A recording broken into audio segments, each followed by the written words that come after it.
Hello, sisters. Hello, sisters. Lesbian Psychologies, Explorations and Challenges, edited by the Boston Lesbian Psychologies Collective. Part 2, Relationships. Essay number 7. Barriers to Intimacy, Conflicts over Power, Dependency, and Nurturing in Lesbian Relationships, by Beverly Burch.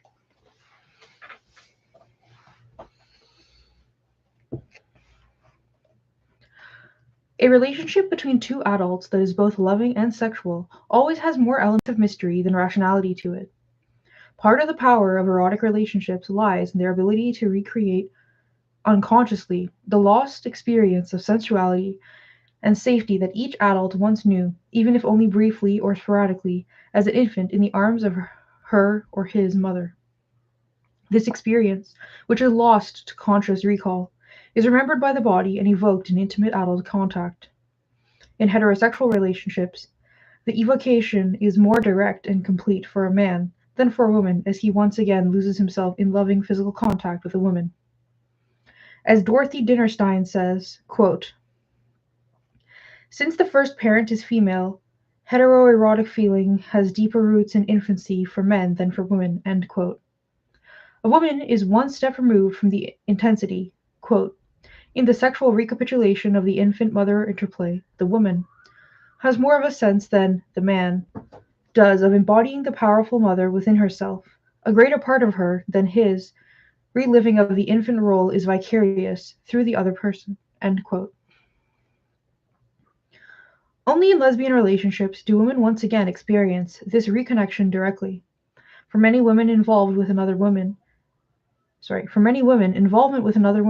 is like reclaiming a lost history, an opportunity full of joy, promising more fulfilling intimacy. Intimacy becomes a struggle, however, when the threats and injuries of childhood are also reactivated. This triggering of early experience always occurs in adult love affairs, consciously or unconsciously. Because they include such intimate bodily contact, they evoke one's buried primal history.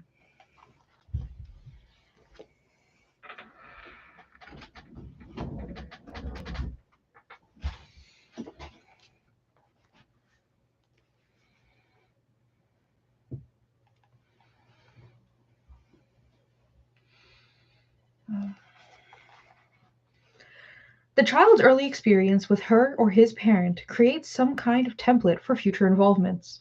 Because women have provided most of the actual early parenting, the mother-child relationship is especially significant.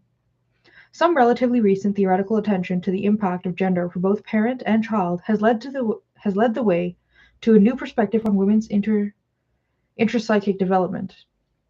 Implications of this work need to be extended to lesbians, focusing on aspects of mother-daughter relationships that have an effect on adult relationships between women. All relationships must, in some way, negotiate three major issues: the balance of power, the pulls toward and away from dependency, and the roles involved in nurturing. These issues seem to carry an unusually intense charge in some lesbian relationships. The words themselves occur and reoccur, thrown back and forth with great feeling as the women fight or retreat from them. The issues look somewhat different from when they occur in heterosexual relationships, differences that highlight women's development and reveal cultural blind spots. We can trace the strength of these issues back to at least two sources: the dynamics of mother-daughter relationships and the devaluation of women and lesbians in this culture.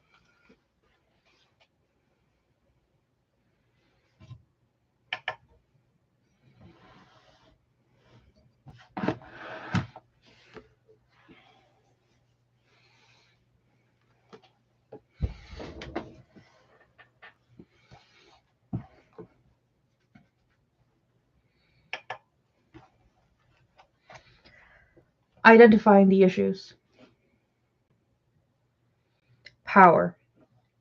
Many lesbians are acutely attuned to inequalities of power. Some of the reasons for this attunement are easily deduced. Lesbians are often feminists and concerned with women's unequal access to power. Many lesbians recall an early awareness of women's limitations in heterosexual relationships. Some remember making conscious choices against marriage and traditional relationships with men, even if not specifically identifying themselves as lesbians. This early determination not to be subjected to an inferior role is somewhat thwarted, however, by the position of lesbians in the culture. Lesbians lose social and political power through lack of affiliation with men and male power. They have chosen other women, that is, devalued members of society, as partners. They are labeled deviant. Their self-determination is often frustrated in painful ways. Although lesbians sometimes feel more powerful and independent in relationships than heterosexual women do, they lose the narrow access that heterosexual women retain to power in the world.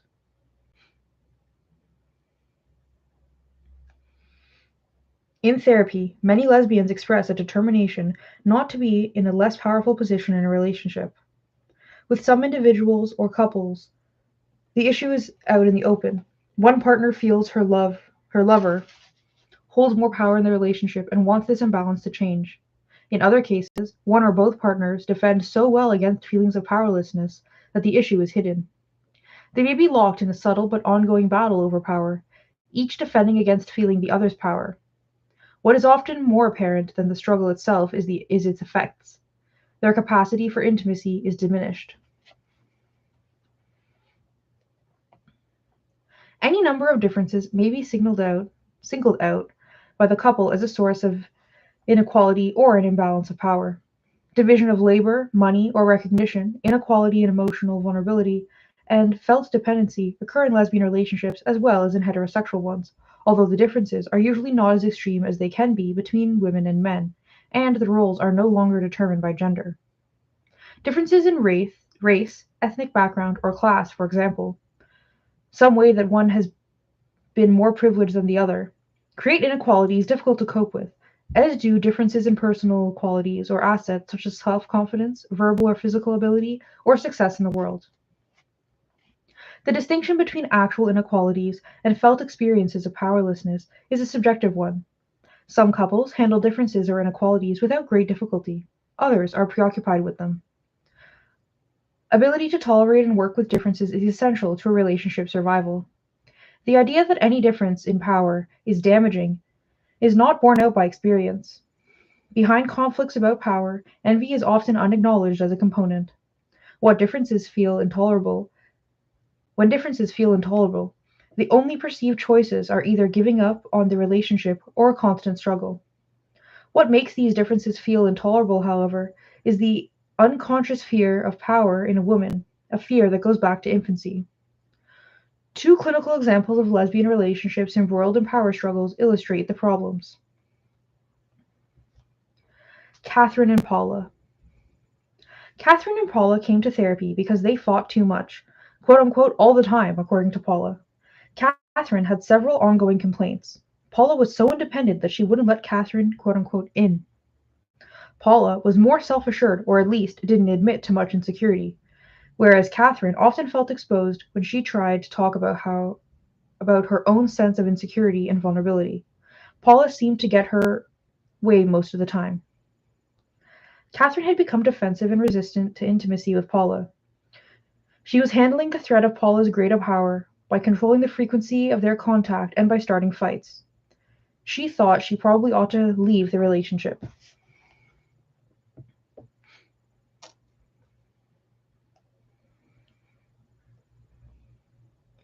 Jackie and Pam.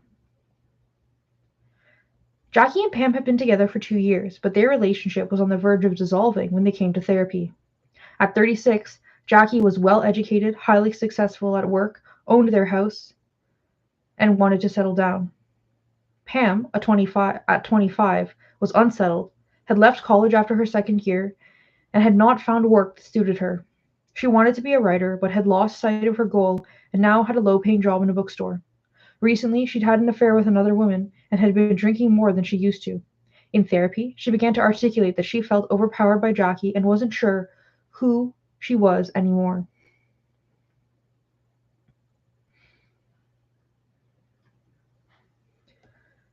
With Catherine and Paula, the power struggle revolved around psychological and emotional differences.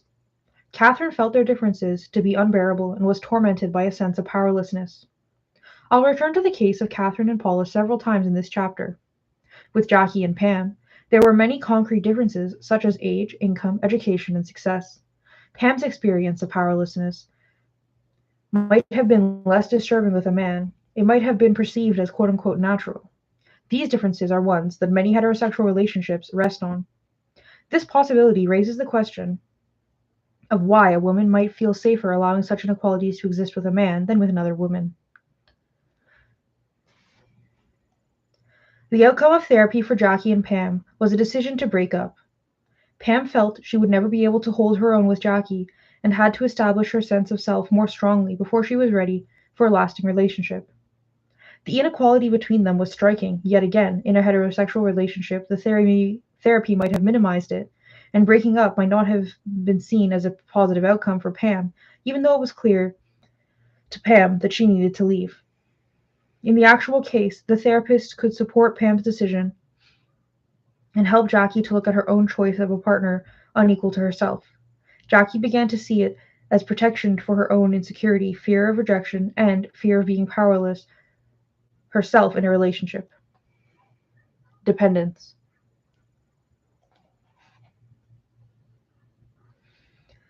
The struggle with dependence can look different in lesbian relationships.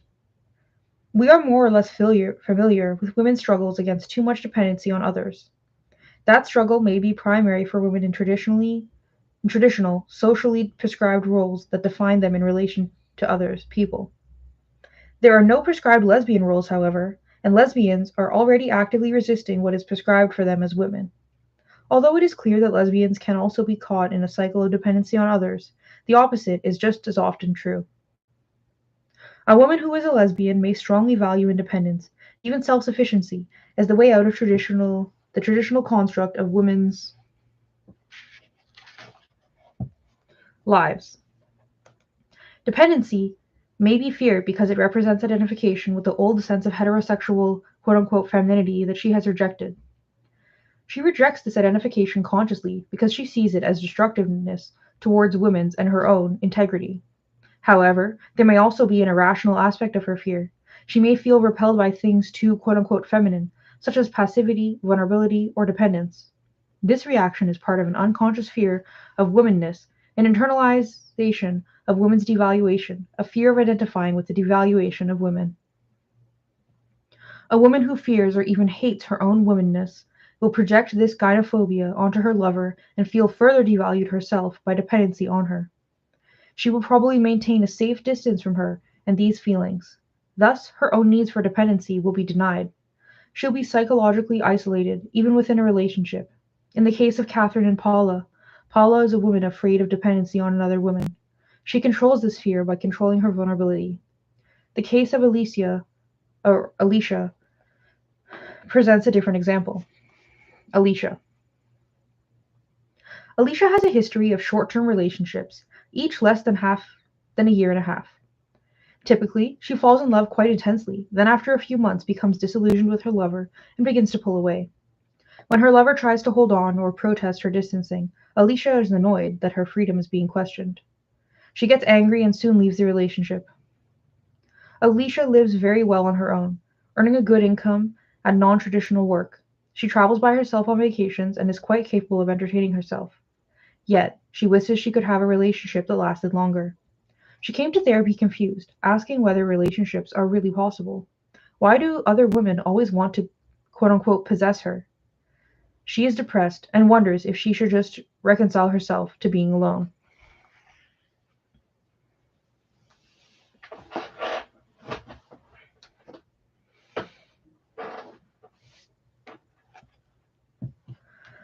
Alicia is terrified of her own unknown need for dependency and appalled by other women's. As soon as she begins to feel dependent at all on another woman, she backs off, then out of the relationship, never understanding her fears but being controlled by them. The more traditional woman's issue of overdependency is usually a matter of socialization interwoven with problems in separation and individuation, but have never been worked through. As we shall see, establishing an autonomous self, securely independent, is more problematic for girls than for boys. It is no coincidence that sex roles and psychodynamic development both lead girls towards greater dependency and less autonomy. When one woman is more dependent than the other in a relationship, both are usually conflicted about it. Consciously, the more self-sufficient woman is proud of her autonomy, and both of them may disparage the other's lack of it, that is, her traditionally feminine position. However, internalization of sex-typed values is so powerful that, unconsciously, the self-sufficient one may also fear that she is in fact quote-unquote masculine, and the dependent one may feel unconsciously reassured in her role. There is really no stance for either of them to take that is not some kind of threat to her own self-image. Nurturance. Another frequent source of conflict in lesbian relationships is who takes care of whom. Women are expected to be nurturers, especially of men. In a lesbian relationship, that expectation can be revised. At least one doesn't have to be the caretaker and may actually be the nurtured one instead. When both women have that hope and feel freed from the constraints of a caretaking role, there is conflict. Jennifer and Natalie present an example of this conflict. Jennifer and Natalie. Jennifer and Natalie have been together for 8 months. Jennifer was angry and disillusioned about what she thought at first was the relationship she'd always wanted. Whenever she was upset and turned to Natalie, Natalie backed off. Natalie thought Jennifer was upset too often and expected too much from her. She also felt that whenever she was angry or unhappy and expressed it to Jennifer, Jennifer got angry or hurt in response, and the focus shifted to her feelings. Both of them felt wounded and frustrated. Both felt less than hopeful that the other could meet her needs, even though initially each felt the other to be someone who understood and responded to her more fully than anyone else ever had. Conflict over nurturing manifests itself in many ways: a refusal to nurture, a refusal to be nurtured, a demand for constant attention, an insistence on giving more than is wanted, a sense of betrayal at having to ask or specify what one needs. These problems can express conflicts over autonomy versus dependence and may reflect early narcissistic wounds. However, this issue is related specifically to gender also. Because women are so unencumbered with because women are so encumbered with complex, often contradictory training as nurturers, most women experience some measure of guilt or anxiety about how they do or don't take care of others. Many women find it easier to give than to receive. Their self-esteem is inextricably tied to giving. At the same time, resentment or anger may be hidden behind the giving, especially when their own needs are being neglected. Giving may also be a covert attempt to draw attention to one's own needs. A relationship between two women will inevitably stir such conflicts, if for no other reason simply because women are so deeply associated with nurturing. Whatever the old wounds are, they are likely to be reopened.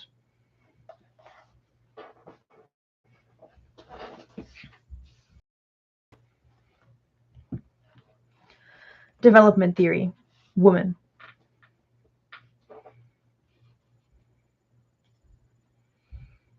Like most conflicts, these issues in lesbian relationships may arise from widely different roots. One explanation will not suffice to explain such complex issues. Adding a gender-based perspective to traditionally understood psychodynamics offers some missing pieces, even while it does not provide all the answers. The unique nature of lesbian relationships, that is, that they are formed by two women, directs us to begin by looking at the first female-to-female relationship, mother and daughter together.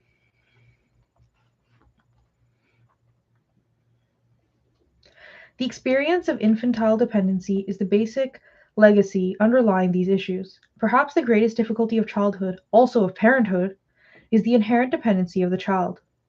For so many years, a whole lifetime really, the individual is outgrowing that dependency. Because women are the primary parent, women are the ones on whom much of this dependency is laid. Therefore, it is a woman whom a daughter must leave behind in order to grow up. The very young child begins life in psychic unity with the mother and slowly develops a sense of self distinct from the mother through the process of separation and individuation. Object relations theory focuses on this process as the centerpiece of development during the first 3 or 4 years of life, although it continues throughout a lifetime, and focus that seems more relevant on women's development than the traditional focus on Oedipal conflict. Leaving mother behind and being one's own person is a never complete task, and it is probably more difficult for women than for men, as we shall see. This perpetual process of moving beyond the mother plays a powerful role in lesbian relationships.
The early development stages of separation individuation do not unfold identically for boys and girls.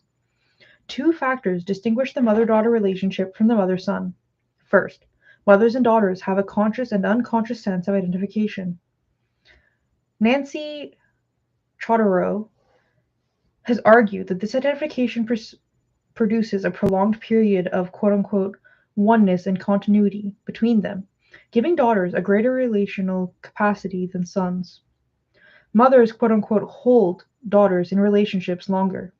This does not mean mothers provide more support, more nurturing, or in any sense a more positive relationship with daughters than with sons, but simply more psychological relatedness, whether positive or negative. The greater length and strength of this early period also means that separating and individuating are more complicated matters for girls. Daughters generally have a more difficult task in leaving the mother behind, and as adults continue to have issues with ego boundaries, feeling separate and different. Patriarchal culture places less value on being a woman than a man. For girls and women, this is an ongoing strike against self-esteem, a perpetual narcissistic injury. Ambivalence about being female results, which may be conscious and grappled with, or unconscious and acted out in one's life. Jane Flax has pointed out how this ambivalence, or even self-hatred, disturbs mother-daughter relationships because it is invariably projected onto girl children. Another burden is added to the separation individuation period for daughters by such projections. Mothers allow daughters both less genuine dependence and less genuine autonomy. They are limited, coming and going, so to speak.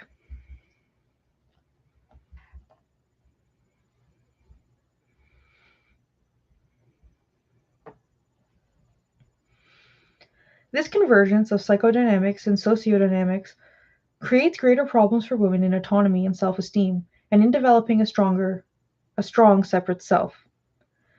The situation is not entirely negative, however. Women's greater capacity for empathy, deep relatedness, and perhaps intuition are also part of this legacy. The process of separation individuation is never so complete, for women or men, as to produce fear of re-engulfment in the original mother-child unity and subsequent loss of self. Margaret Mahler describes this fear as, quote, the defense against the perpetual longing of the human being for reunion with the erstwhile symbiotic mother, a longing that threatens individual entity and identity, and therefore has to be warded off even beyond childhood. End quote.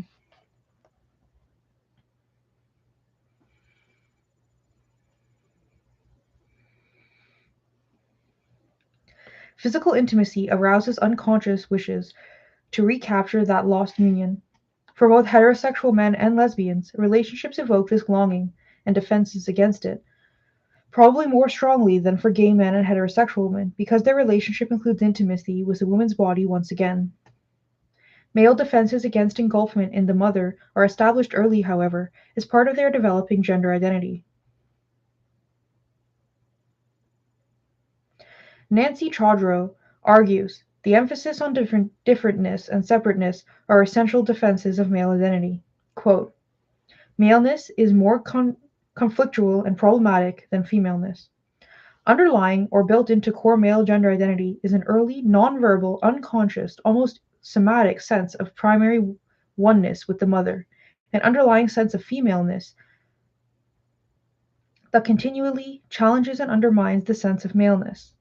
Men come to emphasize differences, especially in situations that evoke anxiety. Separateness and difference as a component of differentiation become more salient. End quote.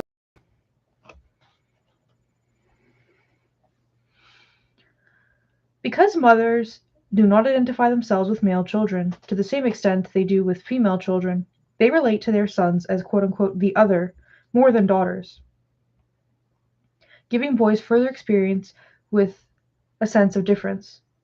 Boys develop a firmer, albeit partly defensive, sense of separate self, and the boundary around the self is less fluid and more rigid. As an adult, a man's defenses against loss of self in intimacy are therefore stronger than a woman's and are fueled by the need to preserve a sense of gender integrity. His defensive strategy provides some boundary to the intimacy in the relationship. For women in lesbian relationships, there is no such built-in boundary. In fact, the boundaries are doubly permeable, more fluid on both sides, and the threat of loss of self may feel greater. Out of these struggles against early dependency and loss of self, conflicts over power, adult dependency, and nurturance emerge.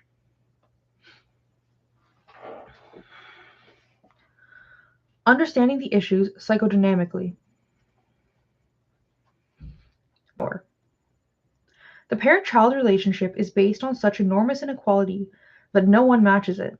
Boys grow up to have relationships with women that allow them to be the dominant ones. They may be average themselves. They may avenge themselves quite thoroughly for that early inequality and protect against its repetition in adult life. This is not the case for girls. Both sexes are left with an unconscious fear of the power of women. Dorothy Dinnerstein says, quote, the crucial psychological fact is that all of us, female as well as male, fear the will of woman. Men's dominion over what we think of as the world rests on terror that we all feel, the terror of a sinking back wholly into the helplessness of infancy. End quote.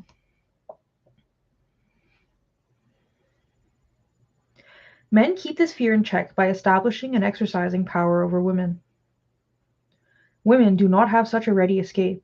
Women's fear is tempered, however, by their ability to identify with their mothers, their positive identification as women.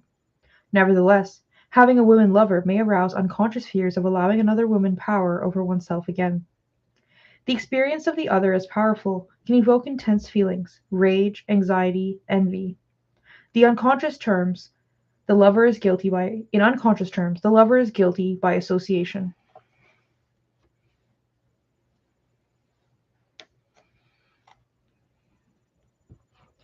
Even when the differences between women do not actually represent significant inequality, the differences may evoke feelings of powerlessness. Differences are sometimes resisted per se because they obstruct the wish for merger. They throw one back on oneself and one's own separateness or alone. For women, this means being thrown back into the confusion of that troubled passage through separation and individuation, into the anxiety and sense of loss. Differences do not carry the same rewarding function of establishing the girl's gender identity as they do for boys. They signal something to be lost with no compensating sense of gain. This lack of ease with differences means that the other, the different one, is felt to be powerful, while one's own self is felt to be small, weak, and perhaps unloved.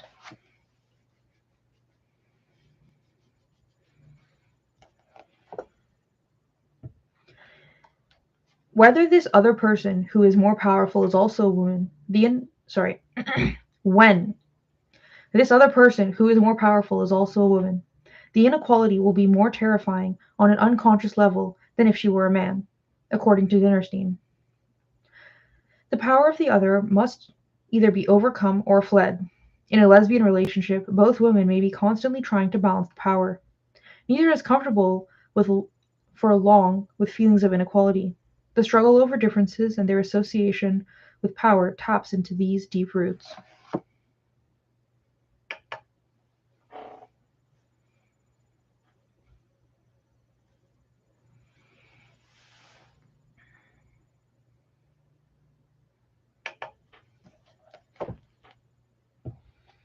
To return to the earlier clinical example of Catherine and Paula, Catherine experienced herself as less powerful than Paula.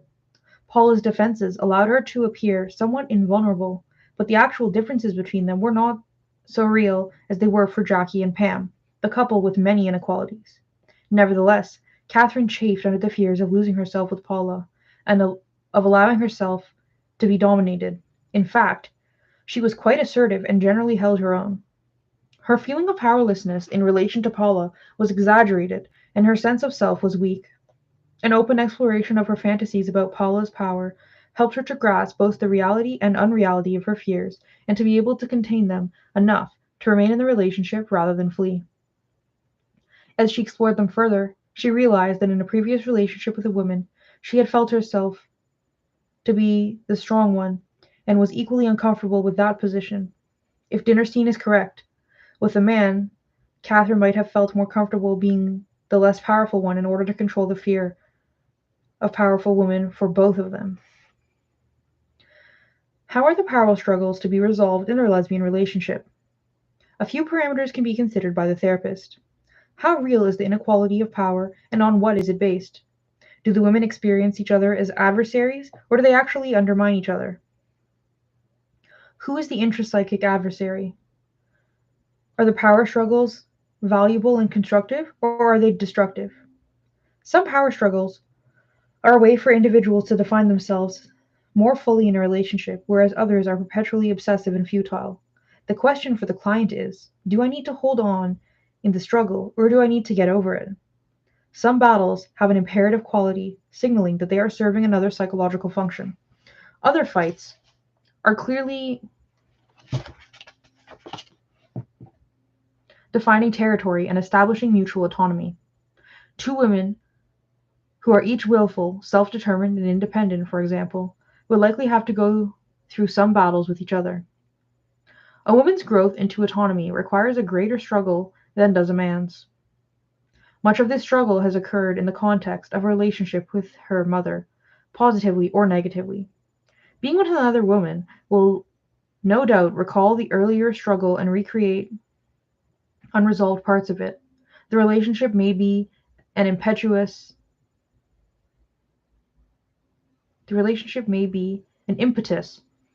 to further individuation by highlighting those unresolved issues. Dependency. Adult dependency is intertwined with issues of power. The compulsion to avoid dependency arises from old defenses against that early dependency on a woman.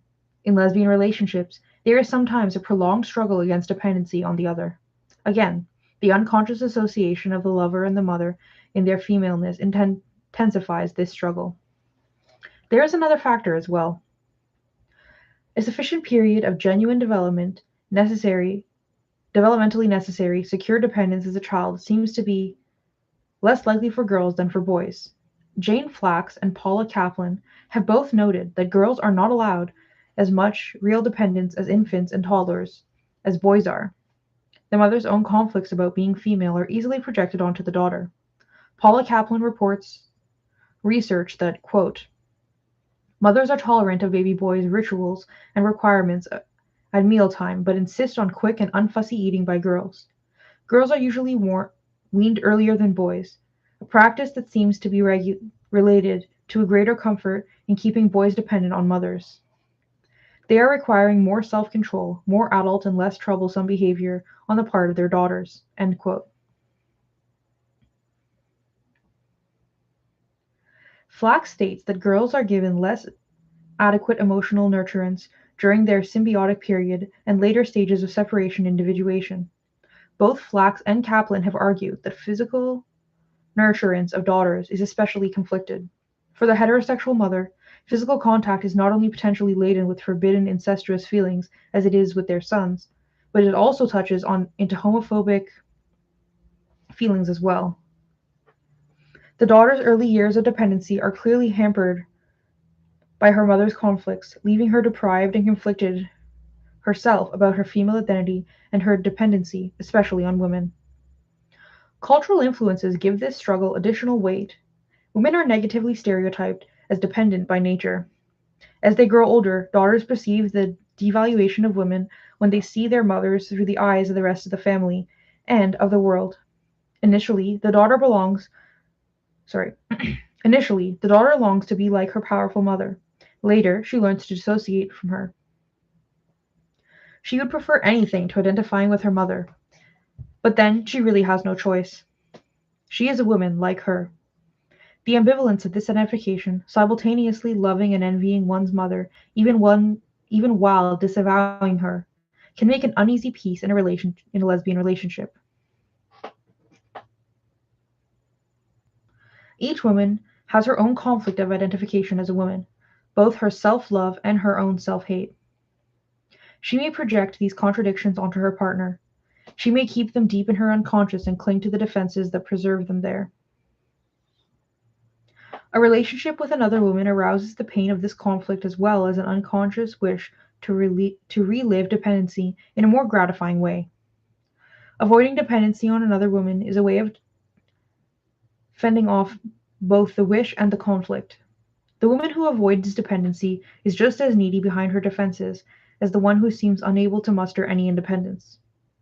To return to Catherine and Paula, Paula kept her vulnerability under cover to hide her dependent longings from herself, even more than from her lover. She had learned very early to be self-sufficient and to fear exposing any of her needs.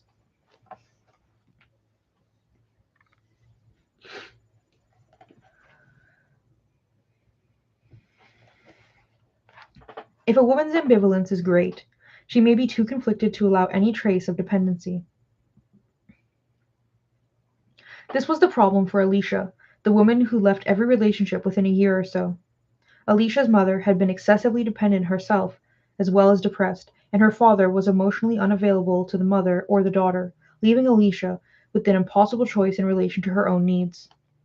She didn't want to identify with her unhappy mother, so she developed a rigid stance of self-sufficiency. There had really been no alternative for her, no possibility of getting her needs met because her mother was unavailable and too needy herself.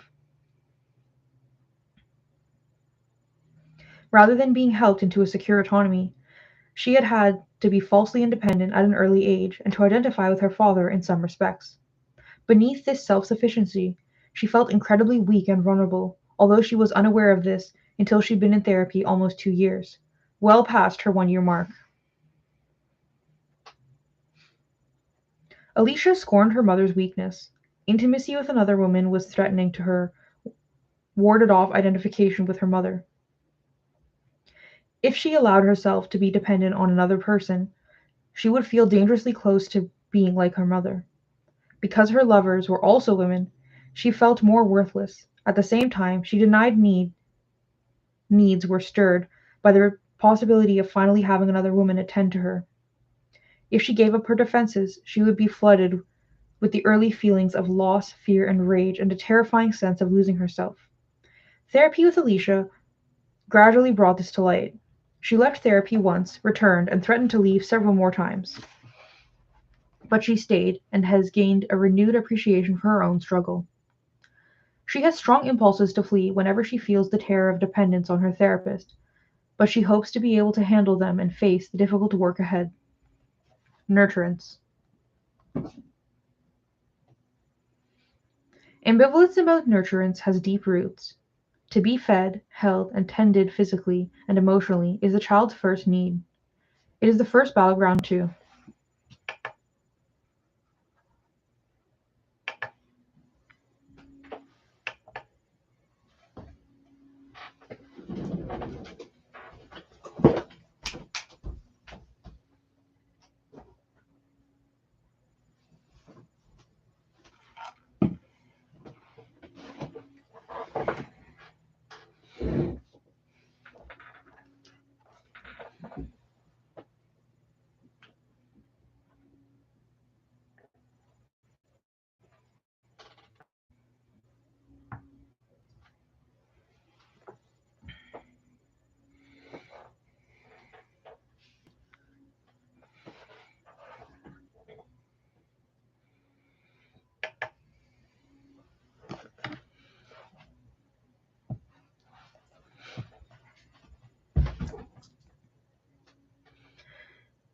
It is the first battleground too, and again, girls seem to suffer deprivation here more than boys.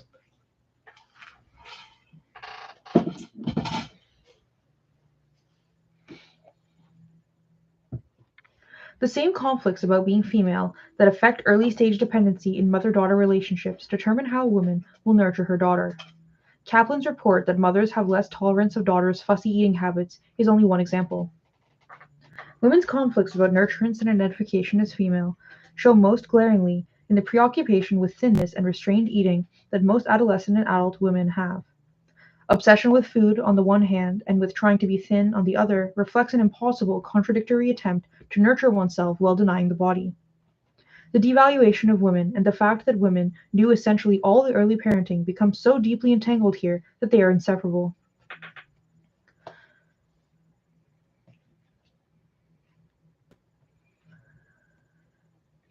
Girls are raised to forego their own needs, to learn to take care of others. They are taught this by their mothers, who have had the same experience as daughters, often by being asked to meet their mother's needs. Paula Kaplan describes this process, quote, "Society gives the mothers the task of teaching daughters to be nurturant and self-sacrificing, as they themselves are supposed to be. It is a natural outgrowth of this situation that, as part of her training in responding to the needs of the others, the daughter of a lonely and insecure mother will be taught to meet the mother's needs as well.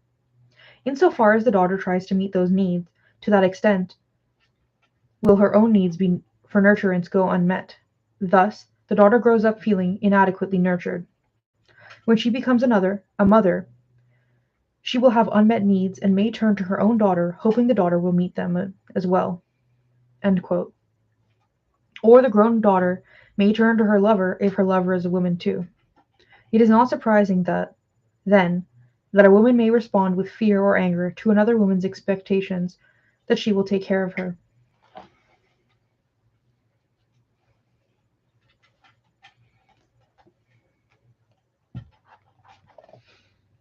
In therapy, the issues of caretaking and nurturing can be explored back to their roots, clarifying what are realistic expectations for the present.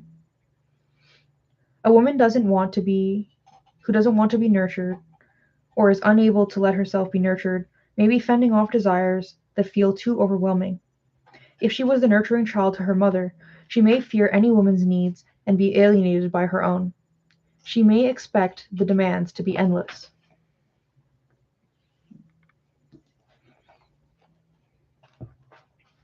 Jennifer and Natalie, the two women who felt unnurtured by each other, came to therapy with intense conflicts about being cared for. Their issues were so intertwined that they were impenetrable at times. Therapy required singling out a number of different threads for each of them. Jennifer had great sensitivity to perceived rejection or neglect. Her early history was a series of wounding experiences at the hands of her parents. Again and again, she was shamed over both her physical and emotional needs. Her mother's own wounded narcissism required Jennifer to intuit and tend to her needs, and the mother could not nurture Jennifer with much empathy. Now, Jennifer experienced shame over her neediness and her acute sensitivity. Trying to bring this out in the open was like walking through a minefield as her rage covered her shame. She believed that her lover, then her therapist, could intuit the wounds, so any failure of perception was probably intended. Her rage and her mistrust came out more and more, and gradually, after much empathy and awareness that Natalie did not want to humiliate her, began to take hold. Jennifer expressed more hurt directly then and could articulate her needs better. Her anger over Natalie's own expectations of emotional attention diminished. She began to tolerate Natalie saying no. In effect, she began to make the distinction, unconsciously, between Natalie and her mother.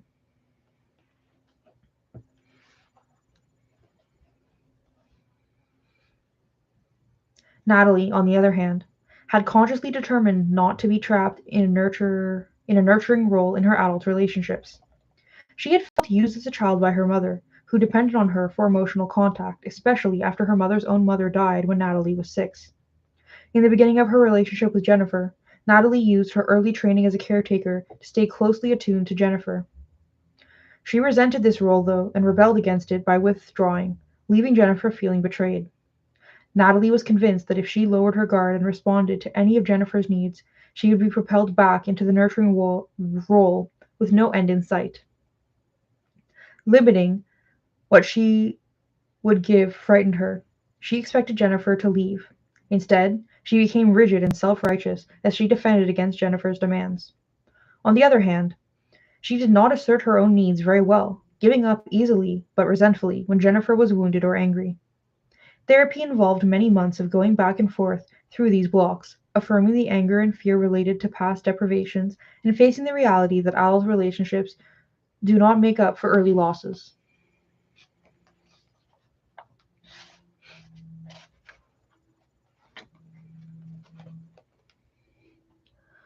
All of these issues are variations on the same old fears versus strong attraction.